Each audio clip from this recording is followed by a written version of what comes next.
Yeah, indeed. Union leaders were here, and they are asking the city council now to intervene. They say there needs to be more officers on the streets immediately. They say this is a matter of public safety. You know, this past weekend was a violent and deadly weekend. There were 4 homicides in L.A., including that officer-involved shooting in the Nichols. They say this is a matter of public safety. You know, this past weekend was a violent and deadly weekend. There were 4 homicides in L.A., including that officer-involved shooting in the Nichols Canyon area. There were also dozens of violent crimes and shootings. Violent crime year on year is up 20%. Homicides are up about 9%, and Los Angeles is in the midst of its largest crime increase since 2009. Now, officials held that news conference here at the union offices to demand more officers on the streets, and they want the city council to have more oversight of the department. They blame Chief Beck for reallocating officers and mismanagement of current personnel.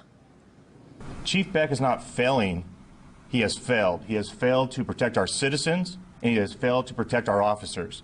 We are highly understaffed, and we're in a critical situation. Now, today we're sending a request to the City Council's Public Safety Committee to hold public hearings to determine the actual daily patrol staffing levels per division, to investigate how these officers are deployed, and to determine the necessary number of patrol officers needed to reduce crime in our neighborhoods. And they say that a lot of officers were taken off the streets and put in other positions, which added to the problem. They say there needs to be at least an additional 400 officers on the streets of L.A. just to provide adequate coverage. And you guys, Topanga Canyon is especially concerning in the overnight shift. Right now, there are only 4 officers patrolling a 33-square-mile area. They say that needs to change, and they say that it's especially concerning when you call 911.